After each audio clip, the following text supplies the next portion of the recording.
honestly believe that everything inside and outside of us we are having an emotional reaction to is our subconscious mind talking to us. Regardless if this is the kind of movies we feel drawn to, the characters that inspire us, or even the kind of music we prefer.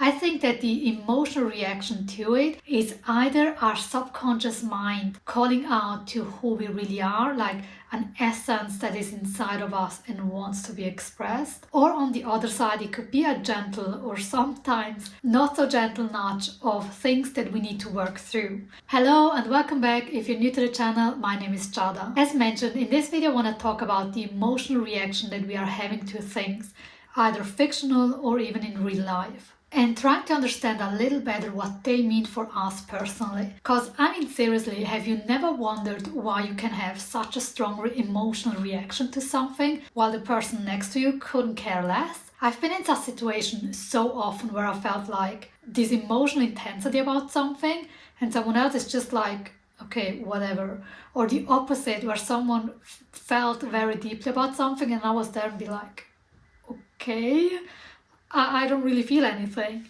So I just found that always really curious and interesting.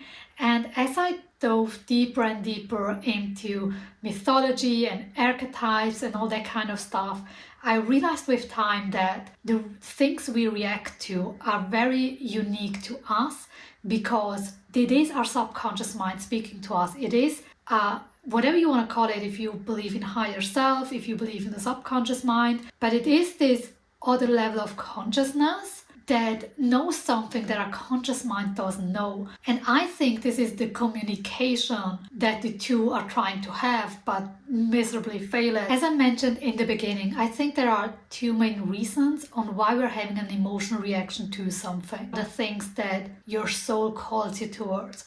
Something inside of you that wants to be expressed, a truth that wants to be acknowledged, something that you're longing for. While things that you haven't worked through, it could be past experiences, blockages that you're having, traumas you haven't worked through. So in both cases, I think the subconscious mind is like waving at you and trying to get your attention to it. And then the tricky part starts where your conscious mind needs to understand what is this wave about, like what is it? And I think this is very tricky because the conscious and subconscious mind speak very different languages. So while the conscious mind works in words and logic and things it can label and categorize, the subconscious actually does the opposite. So it shows images and feelings and symbols to represent something. So it doesn't show you a snake and be like, oh, it's a snake. It can, but it doesn't have to. And the conscious mind's like, oh, it's a snake. And the subconscious mind's like, no, it's what the snake stands for. And I guess there is where the challenge lies because they're speaking two different languages and trying to understand each other with their own language. You know how you can have a word in one language and it has a total different meaning in another language? This is the kind of feeling that I want you to think of in the way your conscious and your subconscious mind are trying to communicate to one another. From my experience, what I have found, like the positive things that want to be expressed usually show themselves in a form of longing or yearning. There's a feeling of desire that comes with it. Even though that desire can feel painful because you long for it so much and it feels out of reach, it's still a feeling of a yes. It still has a yes feeling to it and a desire for it. While the negative things often have a feeling of sadness and anger to it. So energetically, it more feels like a shutting down, like building a wall, a justification, like attacking someone else. While the positive side, or the side that wants to be expressed, is more like a wish or desire. While the other one is like angry or upset or justifying why it can't have what it wants, or which justifies or explains why it's experiencing what it experienced. I really hope it's making sense. I'm just trying to give you different examples on how it can show up and what it can mean. At the end of the day, you always gotta figure it out for yourself. My explanation that I'm giving you is firstly my own experience, but secondly, it's meant to give you a perspective, options, different, hopefully giving you a different insight that will lead to your own answer. So if I would give you like specific examples, music or rather lyrics is something that calls a lot to my subconscious mind. So I noticed that there can be a song stuck in my head and I can repeat it literally for 3 days in a row where I'm singing it over and over in my head. And a classical earworm situation. What is interesting as I dive deeper into this topic is I noticed that it's usually a very specific line that I keep repeating. And when I actually look at that line of the lyrics, I notice that it actually represents something that I'm going through, an emotional pattern, something that I'm trying to figure out, old wounds that are coming up and want to be worked through. So I actually have found if I listen to the lyrics that I'm repeating, that they're actually speaking to me. And I found that such an interesting concept, especially because with lyrics, at least, I found that this is very straightforward. The words usually match the experience or the message that the subconscious mind is trying to get through. Another example that I can give you, which is kind of hilarious, is how movies can speak to us. So I can watch movies and start bawling my eyes out, even though it's the happiest scene on earth. And it happened like so often in the sense, it happened over and over again. And it left me so confused. I was like, I don't know why I'm crying. And it was like this heart-wrenching kind of sobbing and crying where I didn't just feel sad, I feel like the sadness was so deep and intense. And I was feeling it, and at the same time I was confused, like it's so out of proportion. And a specific example that I want to give you is the movie The Greatest Showman.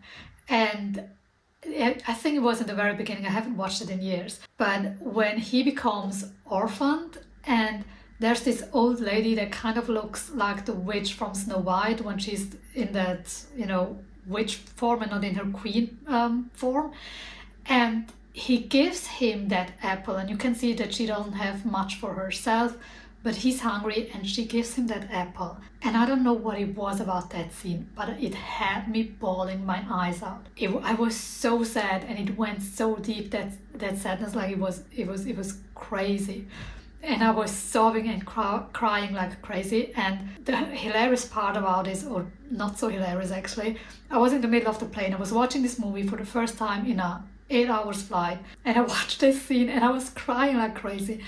Thankfully, I was with my then boyfriend, so I was able to kind of hide myself in his shoulder and sob it and cry it out there. And he was like, "Are you okay?" I'm like, "I don't know, it's just so sad." And he hadn't seen the movie or the scene, so he didn't actually see that it wasn't a big deal. But yeah, this is like how it can show up for me. Those like out of proportion reaction to something, where on a logical level you're like, yeah, okay, it might be a little sad, but it doesn't compare to this reaction that I'm having. So honestly, to this day, I don't really know what it represented for me, like that scene where she gives him the apple that made me so sad. But what I can tell, even though I couldn't consciously understand what was happening, it felt like an emotional release. It literally felt like an emotional residue that was able to wash out of my body just by simply watching this scene and crying and sobbing like totally crazy. And it wasn't the first time, and it also wasn't the last time. So this is a representation on how something can trigger your subconscious mind that on a logical level does not make sense. Another way how it shows up for me is dreams. Like I dream heavily and intensely and very vividly, and I actually very much like dreaming. And I know actually people who I hate that I dream. I feel so bad about it afterwards, and I wake up and I feel horrible, and I actually prefer not to sleep, to dream, but I really like it. This is when I feel most connected to my subconscious mind, and I feel like I can work through things. So in the morning I write it down and I let the dream speak to me. I'm like reflecting those, like I do both things. I do the logical things. Okay, does it reflect something that I'm going through in my current life? But I also do it on an intuitive level, like what's the message of this dream? What is it really trying to tell me? And I just go with whatever comes up in that moment, even if it doesn't make sense, and I follow that thread until I get a message that actually resonates with me. So I don't just Google dream symbols and be like, oh, it meant this. If I don't have an emotional reaction to it, I'm like, okay, this is not the message that the dream had for me. But sometimes when I Google or research certain symbols, I can read a phrase and it's like, this is it. It's like an emotional reaction to recognizing something inside of me. Now, at the same time, I do think there is pitfall to it, in the sense you can start to project meanings onto something. And this can be a delicate thing. I certainly went through that phase where I was like, well, is this a sign or is it not? I'm like, where I was kind of thinking so much into it until I felt like it was something when it wasn't. And what I have learned over time is to not force it. So sometimes I still have things that come up and I'm like, I don't know what it means. And sometimes I'm like, I don't want to look into what it means. I just let it be. So I don't want you to get hyper focused on it. It can be a great tool to learn to uncover different parts of yourself, be it in things that you have to work through, but also in trying to understand what parts of you want to be expressed that you haven't discovered yet, or that you have suppressed for a very long time. Okay, so this basically was a rant on how everything that we're having an emotional reaction to it is our subconscious mind talking to you. I gave you a few examples on how you can show up, and if you feel more confused, that's okay. Just take the information that you got out of this video and sit with it and be like, okay, what does it mean for me? Is it something that I even want to dive into? If so, how?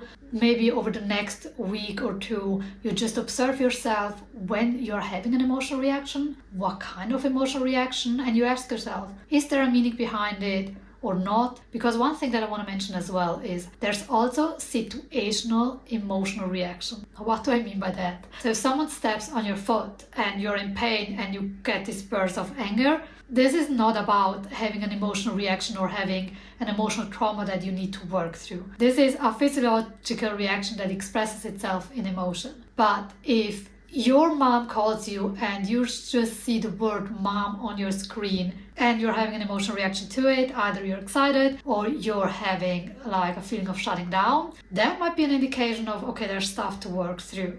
So as a rule of thumb, at least from my experience, if it's a quick outburst, it usually doesn't mean anything. But if it's something that has a feeling of residue to it, and especially if you're trying to shove it away, that to me at least is a sign, okay, I'm trying to ignore something or there is something there. So the main thing that I want you to get from this video is that your subconscious mind is trying to talk to you in one way or another. For you, it's about figuring out how it communicates to you and to learn to understand the language that your subconscious mind speaks. Maybe you resonate a lot with what I explained. Maybe you didn't resonate with it whatsoever, which is great because you know, okay, it's not it. So you might have to dive a little deeper or look at it from a different perspective. If you want to get a practical way on testing this out, if you look at the Greek God series, for example, just look at the videos that are up there. I'm gonna put the playlist down below and see which one do you feel drawn to